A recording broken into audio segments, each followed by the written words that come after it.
Hello travelers, and welcome back to another first impressions video, this time going over the Feudum units that are going to be released in November and December of 2025. Now, I will say, I have not really gotten too much experience playing with Feudum, and those who have watched the channel know it's not the main faction that I've been focusing on, but I am trying to, cover more different factions. And because of this, if you are a Feudum main, or if you have thoughts beyond what I say, or if I got something wrong, please put it in the comments, let me know. And let's jump into it. Okay, starting of course with November. So November, we are going to be getting the Officers Pack. This includes the Feudum Commander, this nice big beefy guy with a cool goat. I think it's a goat hammer. It's pretty cool. He looks big and intimidating, and I can't fault him for that. So, what do we get with the commander? Looking over his card, he's fairly cheap for an officer. 25 points is about as cheap as you get before dropping into support usually. There, of course, are cheaper, but it's fairly priced. He's actually pretty hard hitting and has pretty solid defense when he is by himself, having red to orange to yellow with a double exclamation mark success trigger with the blue to defend yourself is pretty good. Having green and 3 blues with a trigger to get extra shields, pretty defensive. So if you do run him solo, he is 3 wounds, but it's not the worst thing in the world. In terms of what he actually brings, he's bringing primarily, I'd say, support abilities in his spell and his passive ability when he's unattached, and they're pretty good. His card in general, I think, seems to me, he's focused around conquest. He's focused around winning the objectives, the scenario objectives. So you have a spell to give a unit extra conquest, which is great. Conquest is how you win games, right? Scoring points is how we win, not killing. And then the ability to give a unit the ability to make a whip test and then either just essentially get a free rest once per activation, which is pretty awesome. It needs to be a noble or a knight, but we're seeing more nobles and knight units. And if it doesn't want to rest to recover all of its stress, it can instead stress to do a skill or move, which again, any free actions, we're seeing a lot of that, it seems, with the new Feudum stuff. We already know things like Embersig are pretty strong when they have all these extra activations, but even just extra skills and different simple actions can be significant, right? There's only 15 activations a game. If you can find ways to essentially get bonus activations and actions, that's just essentially extra resources. He also has it's nice that he's flexible in terms of his join profile. He can just join any infantry. I know a lot of the Feudum characters we've had before this point are usually stuck to a specific unit, like Weezarms. So being flexible and being able to put it wherever just opens up the synergies. Looking at his attached profile, and we'll see if this is a number. He's kind of buffs everything, right? He's not amazing. He's like, there's some crazier buffs coming. But he buffs attack, he buffs defense, he buffs willpower, he buffs morale, he buffs conquest. So he kind of like the 5 main things you can see that are usually open for being buffed by a character, he buffs all of them. So just a solid addition. Having that willpower being a plus yellow is always nice because it means even in more elite units that have good willpower, he's still giving them something extra. And a lot of the feats rely on willpower rolls to score them. So if you can give a unit that already has high willpower more, just increases your chances. And then he has this nice command ability that essentially reduces an opponent their conquest value, which is really good on its own. And it means that if suddenly an opponent tries to steal one of your objectives, and let's say you've controlled a home objective, you've walked away, and then an opponent ambushes a Kiplect who has 1 conquest onto your objective. Now, if this guy's unit's within 12, he can use that command ability to reduce the Kiplect to 0. And then because the Kiplect is reduced to 0 conquest, it activates that second part of the It Won't Fall ability, where now it can't take control. So even though it's an unattended objective, Kiplect has 0 conquest because of the ability, and now it can't take it. So it's very powerful to kind of protect some of those backfield objectives if you want to kind of not necessarily move fully away, but move a little bit away, so that you're still within 12 of them, but not needing to sit on them and be more close to the fight. So that's really strong, because realistically, as I've said, he really plays into contesting objectives, which is how you ultimately win games. So pretty solid, cool. I'm looking forward to seeing him on the field because of what he does. It's going to be, I think, really annoying just messing with conquest values. But moving on, let's look at the Feudum Magister. I will say, I really love the art, and it's funny, left to right, the spikes on the balls get smaller and smaller till we get to the actual model, and the spikes are quite small. It's I wish they were a bit bigger, but still really cool model with the cool wolf shoulder. I'm really looking forward to seeing what he'll do with some of these Feudum models. And let's look at him. So he is a high command. He comes in at 40 points. It's expensive, but that's to be expected for high command. His profile is really designed to be kind of like a duelist, right? If you're running him by himself, he can, I think, actually brawl by himself fairly well. Ideally in melee, getting shot he won't like, but red, orange is good. 2 blues is defensive, but then it has that nice hollow exclamation mark switch that adds both a shield and a hit, which is really good when you're in a duel, especially in just things like Northern Tribes where they're hurting you in their defense.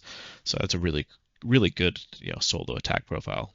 Likewise, the defense, green and 3 blues with a single special to get an extra shield, makes it so you have really consistent defense. Like, you're not gonna, you're probably not gonna spike super high, but you could, right? There are shield exclamation mark symbols on there, and like it's increasing the number of those dice that actually count as like 2. So very cool, very good.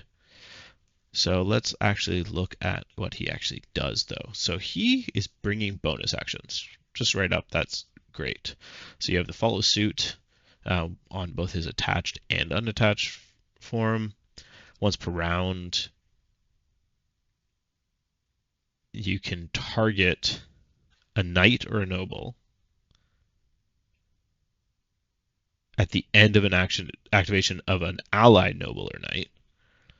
And then the targeted unit now gets to make a simple or long action that was already declared by that unit. So what this means, there's a lot of words there. Essentially what it means is if, let's say, a knight unit moves, at the end of the activation, you can follow suit, and you can target another knight or noble and have them move. Now, that's good. Extra movement, getting around is always nice. There's no range on this, so it's board wide, which is kind of nuts, right? You can have a knight unit on one side of the board move up onto objective, then get another unit to move on the other side of the board up towards an objective. The other really cool thing about this is you can use this to set up 2 charges, right? It's any action, simple or long. So that means if you have one knight unit charge the enemy, you can then at the end of the round target a different knight or noble and have them charge the same enemy or a different enemy. If you, let's say, have this guy who can join any unit. Let's say you have him join a unit of knights, and you start activation. He leaves the unit. He charges a unit, attacks them. Spend a command to go at the end. He can have that unit he just left out of, who's also still a knight, charge in. Now you get that nice double tap. So that's a really cool ability.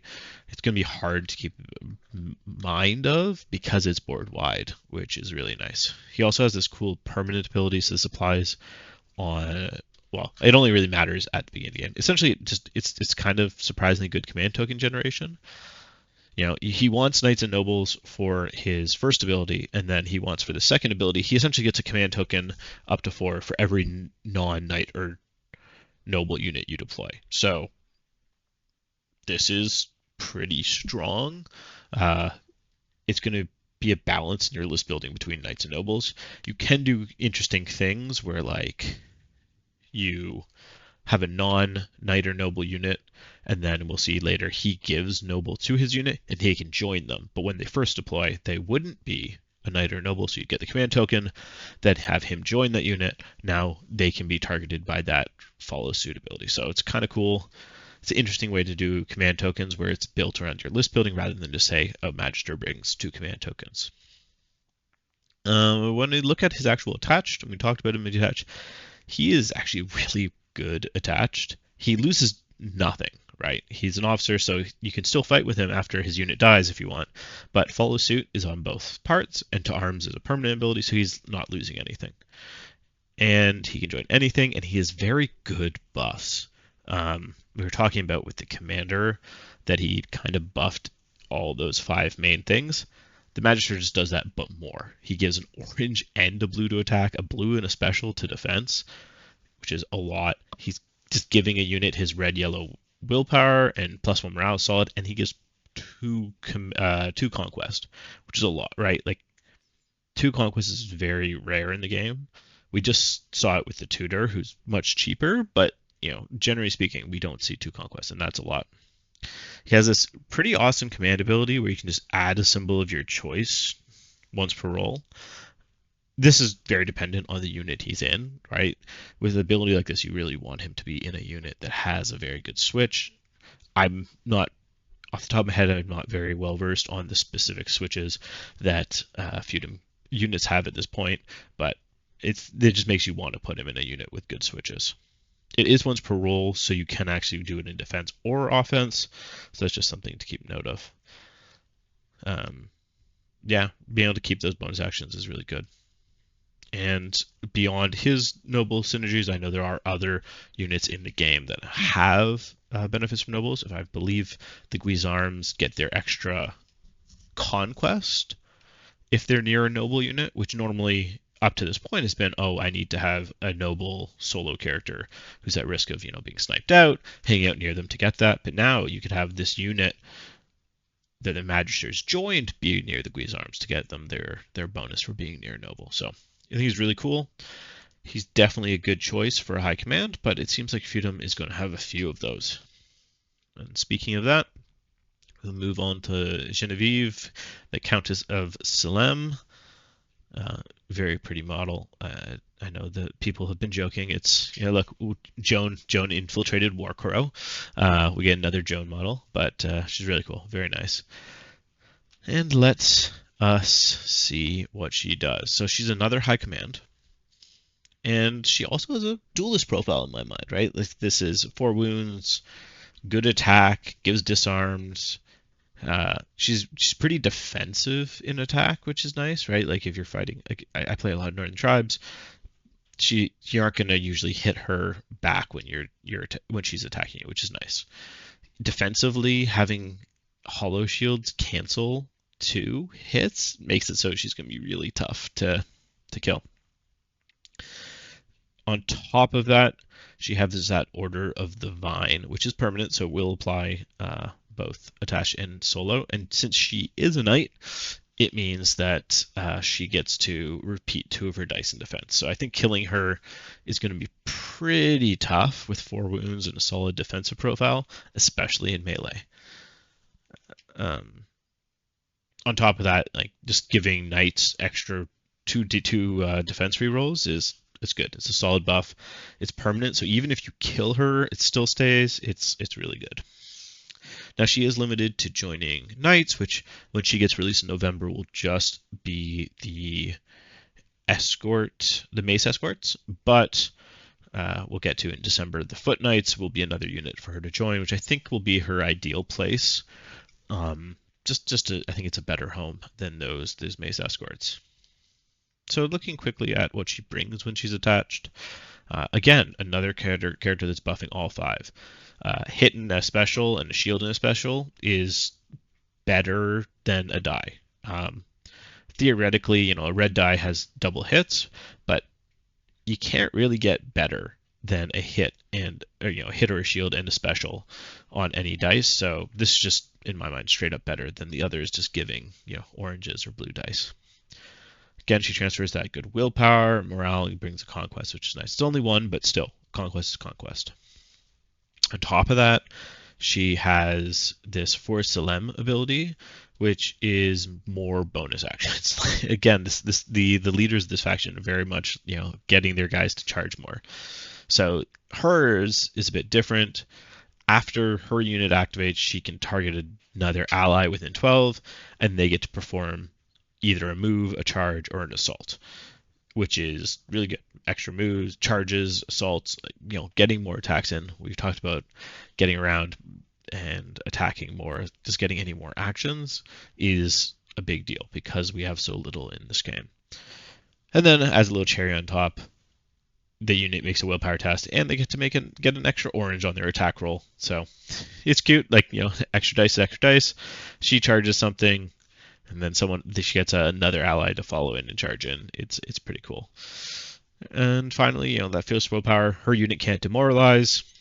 It's just always nice to have. It's one less thing to worry about, especially for a unit that you're probably investing in because you have this 40-point character in it, plus whatever the point cost of the unit is, which I believe is at least 35, because I think the Mace's Consort also 35. So, but overall, I think she's cool.